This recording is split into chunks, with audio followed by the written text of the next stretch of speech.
सो आज हम पढ़ेंगे बैलेंसिंग केमिकल इक्वेशंस, मतलब किस तरह हमारी केमिकल रिएक्शंस की जो हमारी सिंबॉलिक रिप्रेजेंटेशन होती है, जिन्हें हम कहते हैं केमिकल इक्वेशन, उनको हम किस तरह बैलेंस कर सकते हैं। और ये केमिकल इक्वेशंस बहुत ही आसान होता है बैलेंस करना, इसमें कोई ज्यादा मुश्किल काम नहीं है। बस जैसे जिस तरह हम मैथ्स में left hand side is equals to करते हैं राइट हैंड साइड, ठीक उसी तरह हम यहाँ पर भी क्या करेंगे, लेफ्ट में लिखे सभी एलिमेंट्स को, एरो के लेफ्ट में लिखे सभी एलिमेंट्स को एरो के राइट में लिखे सभी एलिमेंट्स के हम क्या कर देंगे, उनके नंबर ऑफ एटम्स इक्वल कर देंगे, जिससे उनका क्या हो जाएगा, मास बराबर हो जाएगा।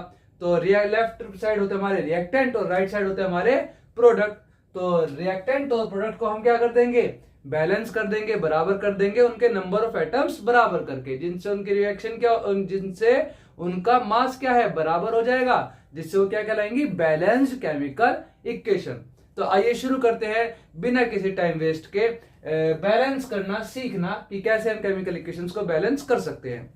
जैसे कि अगर मैं शुरुआत करूं तो सबसे एक बेसिक रिएक्शन ले सकता हूं मैं, जिसमें हम बनाएंगे हाइड्रोजन और ऑक्सीजन का इस्तेमाल करके वाटर। जैसे कि अगर मैं हाइड्रोजन को बोलूं तो हाइड्रोजन के कितने एटम्स लूं कि हाइड्रोजन एग्जिस्ट करेगा, इसकी चीज के लिए हमें थोड़ा सा नाइन्थ का रिकॉल करना पड़ेगा, जिसमें हम देखते हैं कि कोई भी जो एलिमेंट है वो सिंगल एटम उसका एग्जिस्ट नहीं करता, वो हमेशा कंबाइंड फॉर्म में एग्जिस्ट करते हैं। कुछ नोबल गैसेस होती हैं जो कर सकती हैं एग्जिस्ट, लेकिन मोस्ट ऑफ द एलिमेंट जो है हमारे कंबाइंड फॉर्म में एग्जिस्ट करते हैं। तो हाइड्रोजन के हमेशा दो एटम आपस में जुड़े होंगे, जिससे हाइड्रोजन का एक मॉलिक्यूल, यहाँ पे कुछ नहीं लिखा मतलब वन लिखा है, तो हाइड्रोजन का एक मॉलिक्यूल यहाँ पर क्या कर रहा है, एग्जिस्ट कर रहा है, जिसमें हाइड्रोजन के कितने एटम है, दो एटम है। इसके बाद हमारा ऑक्सीजन के भी दो एटम कंबाइन होंगे और ऑक्सीजन का कितने मॉलिक्यूल बन जाएंगे, एक मॉलिक्यूल। यहाँ कुछ नहीं लिखा लेफ्ट में, मतलब क्या है लिखा, वन। तो ये ऑक्सीजन के कितने मॉलिक्यूल है, वन मॉलिक्यूल है। तो हाइड्रोजन के दो एटम यानी एक मॉलिक्यूल, ऑक्सीजन के दो एटम यानी एक मॉलिक्यूल, जब वो आपस में कंबाइन होंगे तो क्या बनेगा, वाटर बन जाएगा, यानी कि H2O बन जाएगा। अब इसके बाद हमारे जो पहले स्टेप होगा, हमें ये देखना होगा कि हमारे रिएक्टेंट में कौन कौन से एलिमेंट है और प्रोडक्ट में कौन कौन से एलिमेंट है। तो आइए देखते हैं। सबसे पहले एलिमेंट्स, तो हमारे रिएक्टेंट में कौन कौन से एलिमेंट है, एक है हमारा क्या, हाइड्रोजन, एक है हमारा ऑक्सीजन। अब हमें लिखना ये है कि हमारे जो एलिमेंट्स है, ये हाइड्रोजन और ऑक्सीजन, ये रिएक्टेंट में कितने हैं और प्रोडक्ट में कितने हैं। तो सबसे पहले हम लिखेंगे रिएक्टेंट में, रिएक्टेंट में जो हमारे हाइड्रोजन है वो कितने हैं, देखो हाइड्रोजन के कितने एटम है, यहाँ पर हाइड्रोजन के आगे लिखा 2, यानी हाइड्रोजन के दो एटम है, तो लिख दिया हमने हाइड्रोजन के 2 एटम। वहीं जो हमारा ऑक्सीजन है उसके हमारे यहाँ पर कितने एटम है, रिएक्टेंट में 2 एटम है, तो लिख दिया हमने 2। फिर इसके बाद अब बारी आती है हमारी किसकी, प्रोडक्ट की। तो ये हमारा जो प्रोडक्ट है वो क्या है, हमारा वाटर, जो कि क्या है हमारा H2O। अब इस वाटर के अंदर, H2O के अंदर हमारा हाइड्रोजन भी है और ऑक्सीजन भी है। तो हाइड्रोजन हमारे कितने हैं, यहाँ पर हाइड्रोजन के आगे कोई नंबर लिखा है, बिल्कुल, क्या लिखा है, 2। तो हाइड्रोजन के कितने एटम हो गए, 2। तो ये हो गया हमारे हाइड्रोजन के दो एटम प्रोडक्ट में। वहीं अगर हम ऑक्सीजन की बात करें तो ऑक्सीजन के आगे हम देख सकते हैं कोई नंबर लिखा है, नहीं लिखा। इसका मतलब जहां कोई नंबर नहीं लिखा होता वहां कौन सा नंबर होता है, 1 होता है। तो ऑक्सीजन के यहाँ पर कितने एटम हुए, 1 एटम हुए, तो लिख दिया हमने ऑक्सीजन के आगे 1। अब हमने जैसे कि हमने देखा कि कोई रिएक्शन बैलेंस करने के लिए, किसी रिएक्शन की जो केमिकल इक्वेशन है उसको बैलेंस करने के लिए हम क्या करते हैं, उनके नंबर ऑफ एटम्स रिएक्टेंट में और प्रोडक्ट में क्या कर देते हैं, इक्वल कर देते हैं, जिनसे उनका मास क्या हो जाता है, बराबर हो जाता है, और वो क्या कहलाती है, बैलेंस्ड केमिकल इक्वेशन। तो हम क्या करेंगे, इनके नंबर ऑफ एटम्स को क्या कर देंगे, बराबर कर देंगे रिएक्टेंट में और प्रोडक्ट में। तो हम देखेंगे कि हाइड्रोजन रिएक्टेंट में कितने हैं, 2 हैं, और प्रोडक्ट में कितने हैं, 2 हैं। तो ये तो ऑलरेडी बैलेंस्ड है।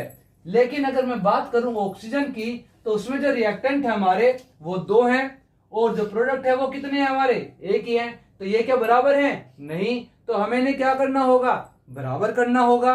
तो अब हम क्या करेंगे, 1 में ऐसा मैं किस नंबर की मल्टीप्लाई करूं कि यहां पर क्या बन जाए, 2 बन जाए, क्योंकि यहां पर ऑलरेडी 2 है।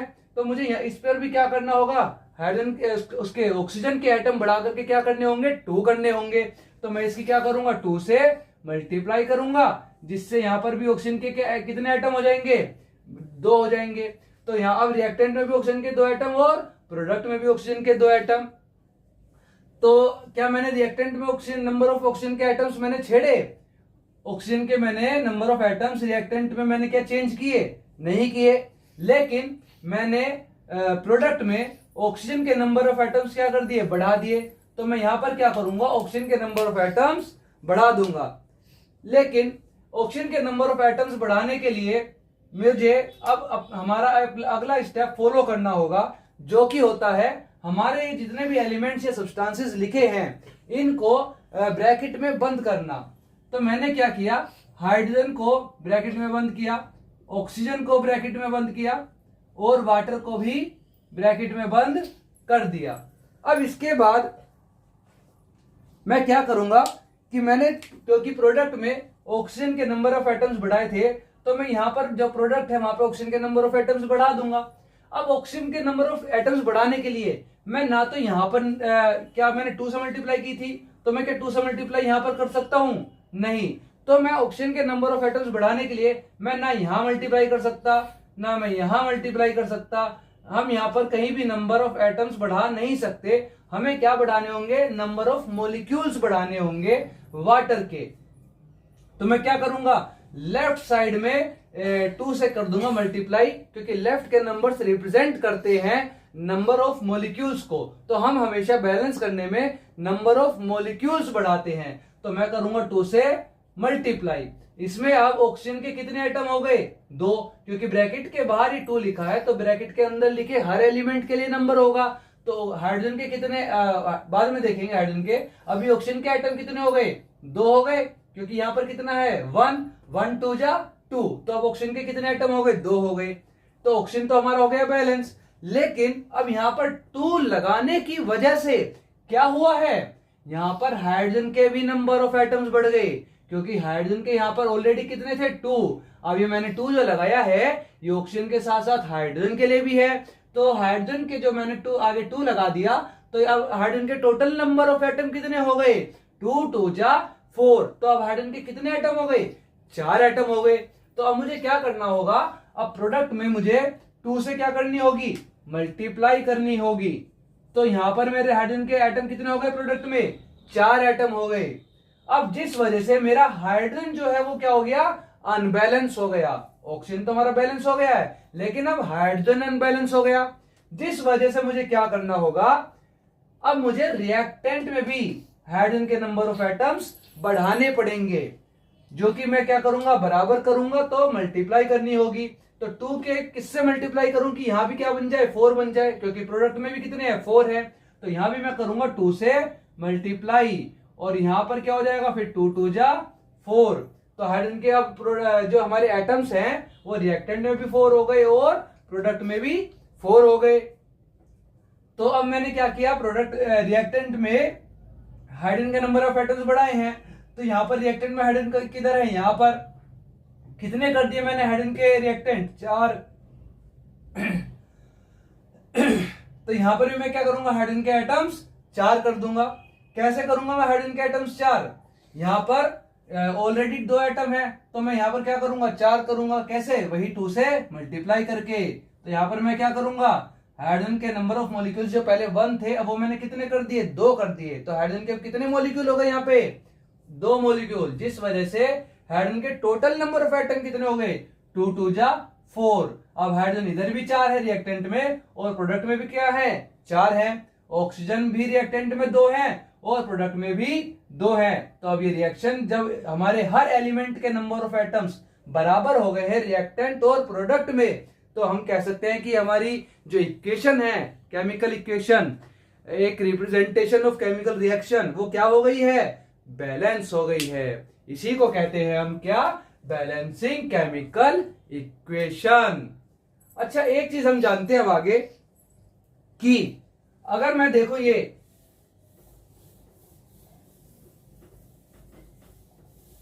जैसे कि मैंने अभी बात करी कुछ वर्ड्स की, जैसे कि एटम्स, मॉलिक्यूल्स, सब्सटेंसेस, कंपाउंड। तो ये क्या वर्ड्स हैं? ये वर्ड्स कुछ हमने पढ़े थे 9th क्लास में। उसके लिए आपको जाननी होंगी कुछ बातें।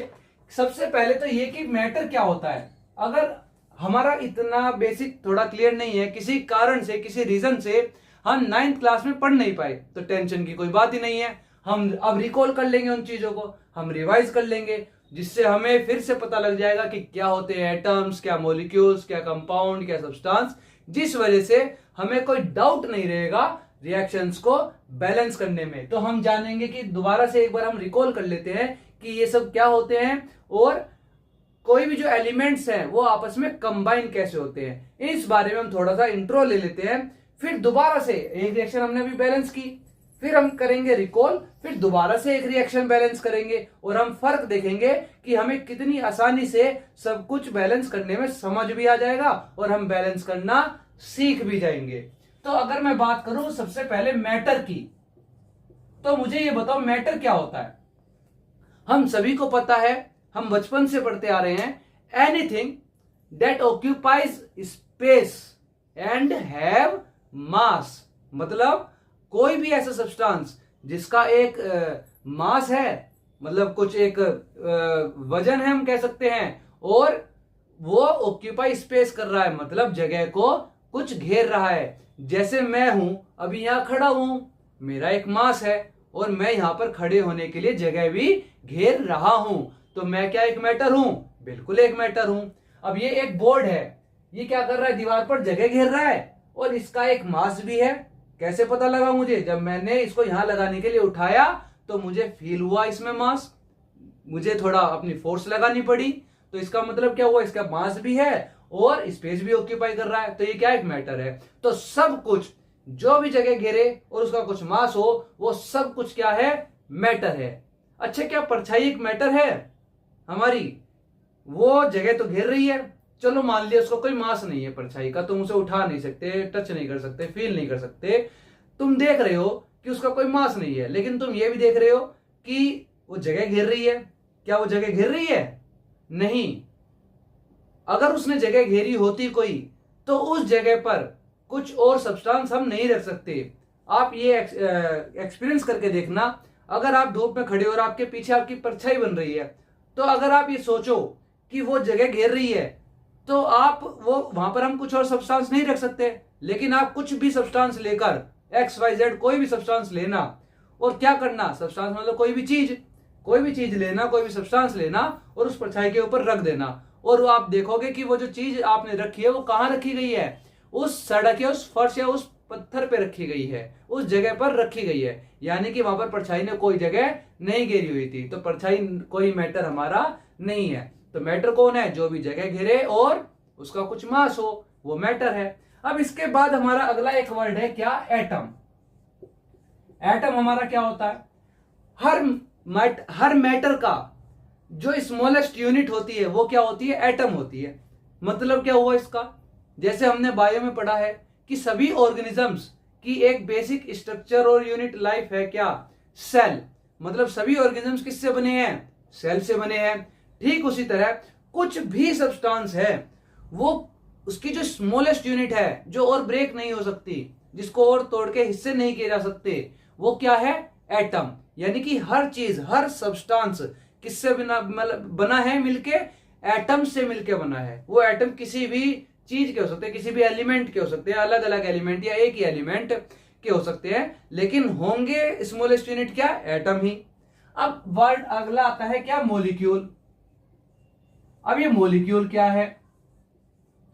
तो हमें पता है कि जब एटम्स आपस में कंबाइन होते हैं और एक सब्सटेंस बनाते हैं, तो उनसे हम क्या कह देते हैं? मॉलिक्यूल कह देते हैं। तो वो मॉलिक्यूल सेम एलिमेंट का भी हो सकता है और अलग एलिमेंट के भी हो सकते हैं। जैसे कि H2 अभी हमने देखा कि ये हाइड्रोजन का मॉलिक्यूल है। इसमें हाइड्रोजन के कितने एटम है? 2। तो हाइड्रोजन के 2 एटम ने मिलके हाइड्रोजन के कितने मॉलिक्यूल बनाए?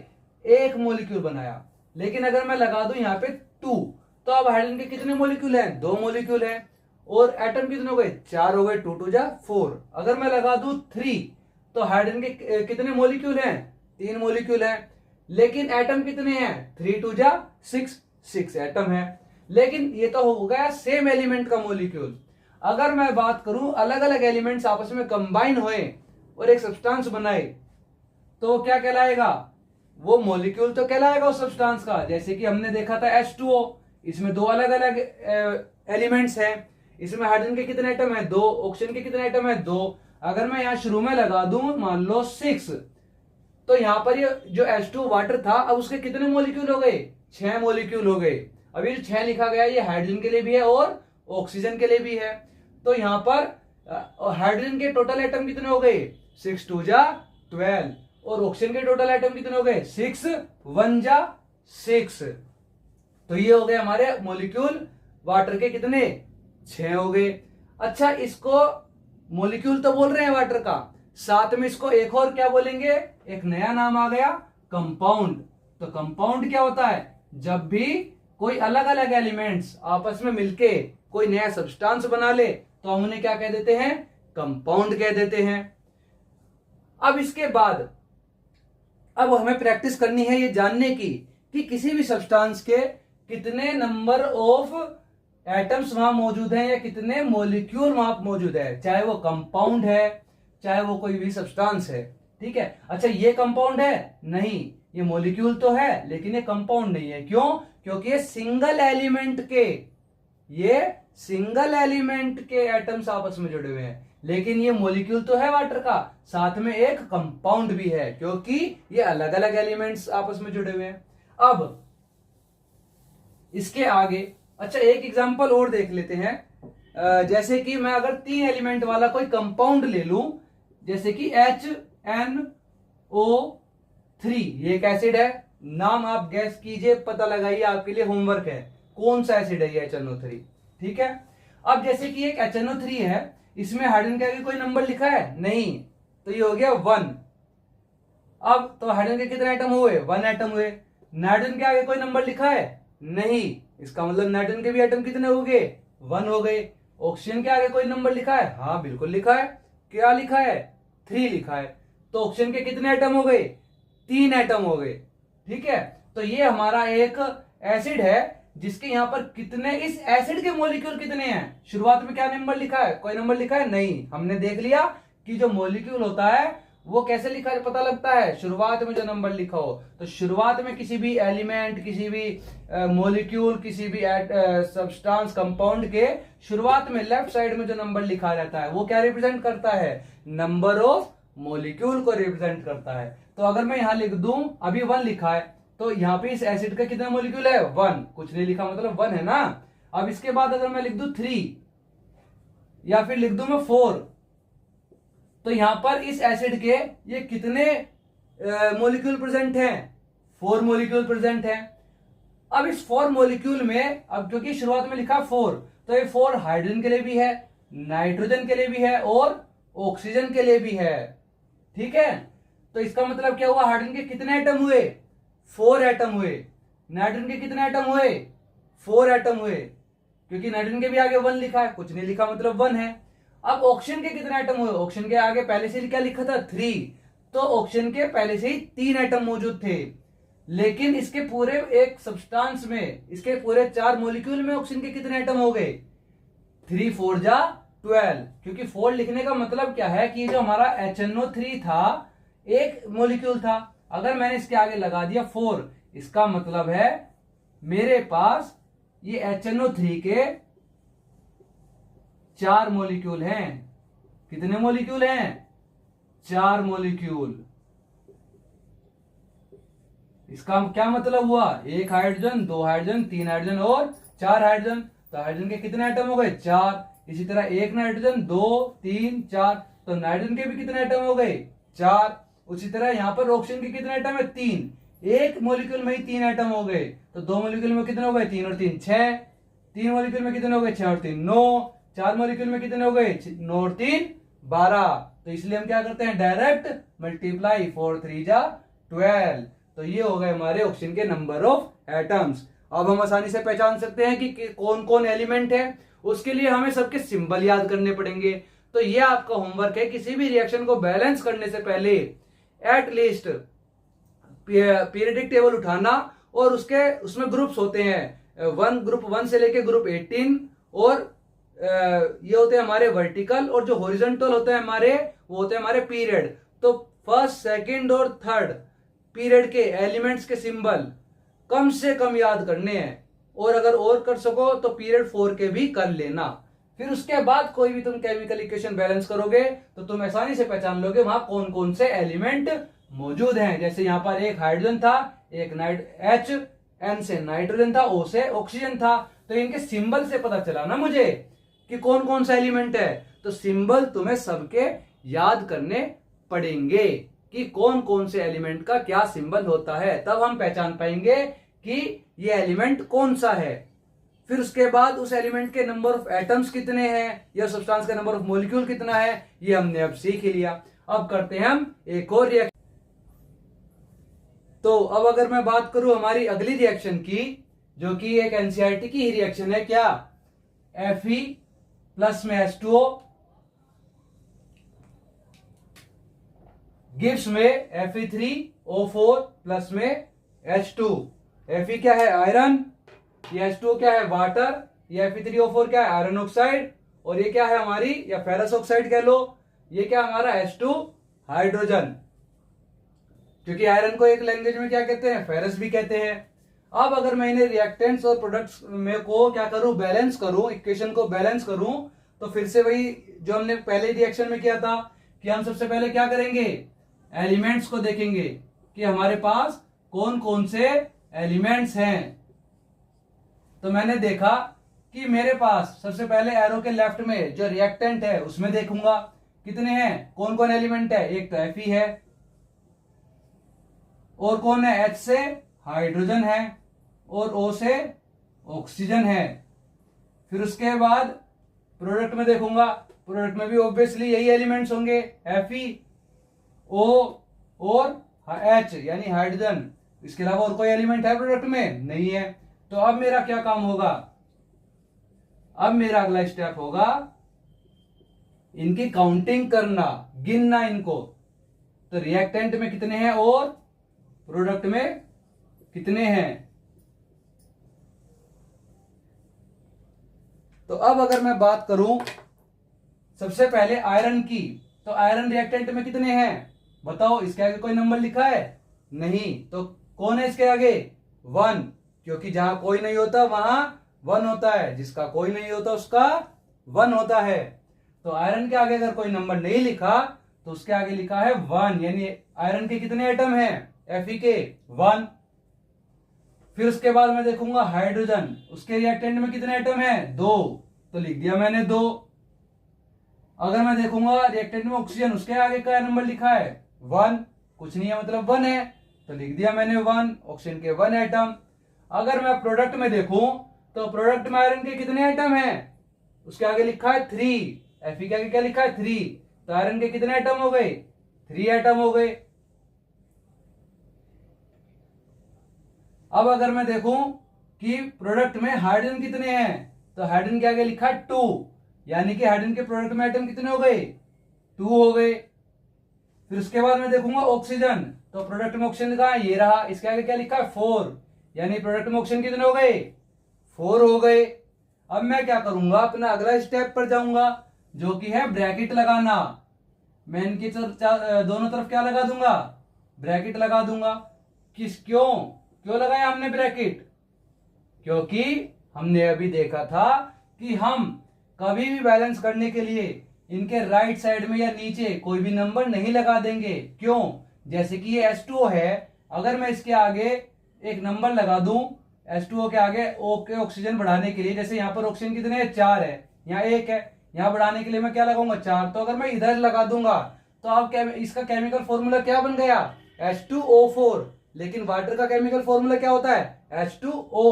वाटर का फॉर्मूला होता है H2O, लेकिन यहां पर वाटर का फॉर्मूला क्या हो गया, H2O4 हो गया। तो फॉर्मूला क्या हो गया, चेंज हो गया, जिस वजह से जो सब्सटेंस है, एक कंपाउंड है हमारा, वो क्या हो गया है, वो ही चेंज हो गया। और हम अपने कंपाउंड को थोड़ी चेंज कर सकते हैं रिएक्शन में, किसी नहीं कर सकते। इसलिए हम क्या करेंगे, यहां राइट में कभी भी नंबर नहीं लगाएंगे। या ब्रैकेट के बाहर भी नहीं लगाएंगे, हमेशा कहां पर लगाएंगे, लेफ्ट में, क्योंकि लेफ्ट में जो नंबर लिखा होता है वही नंबर ऑफ मॉलिक्यूल्स को रिप्रेजेंट करता है। इसीलिए हम हमेशा लेफ्ट में नंबर लगाएंगे, क्योंकि हम क्या बढ़ा सकते हैं, नंबर ऑफ मॉलिक्यूल्स बढ़ा सकते हैं, एटम्स को या एलिमेंट्स को चेंज नहीं कर सकते, सब्सटेंस को चेंज नहीं कर सकते। तो हम यहां देखेंगे कि हमारे पास रिएक्टेंट में आयरन 1 है, प्रोडक्ट में कितने हैं 3, तो जहां कम है वहां क्या करूंगा, मैं आयरन को बढ़ा दूंगा। रिएक्टेंट में कम है तो बढ़ा दूंगा, बढ़ा के कितने करने हैं मुझे, इसके बराबर करने हैं। तो मुझे कितने करने हैं, 3 करने हैं। कैसे करूंगा, 3 से मल्टीप्लाई करके। ये कर दी मैंने 3 से मल्टीप्लाई, और कितने हो गए आयरन, 3 हो गए। तो रिएक्टेंट में अगर मैं क्या करूं, 3 से मल्टीप्लाई कर दूं, जिसके लिए मैं क्या करूंगा, लेफ्ट में 3 लगा दूंगा। तो अब रिएक्टेंट में भी 3 हो गए और प्रोडक्ट में भी 3 हो गए। अब अगर मैं बात करूं हाइड्रोजन की, तो ये मेरे पास रिएक्टेंट में कितने हैं, 2 हैं, क्योंकि हाइड्रोजन के आगे क्या लिखा है 2, और प्रोडक्ट में भी क्या लिखा है हाइड्रोजन के आगे 2। तो हाइड्रोजन अभी के लिए तो क्या है, बैलेंस है। फिर अगर मैं देखूं ऑक्सीजन को, तो उसके पास रिएक्टेंट में कितने हैं, 1 है, प्रोडक्ट में कितने हैं 4, क्योंकि रिएक्टेंट में ऑक्सीजन के आगे 1 लिखा है, कुछ नहीं लिखा मतलब 1, और प्रोडक्ट में क्या लिखा है ऑक्सीजन के आगे 4 लिखा है।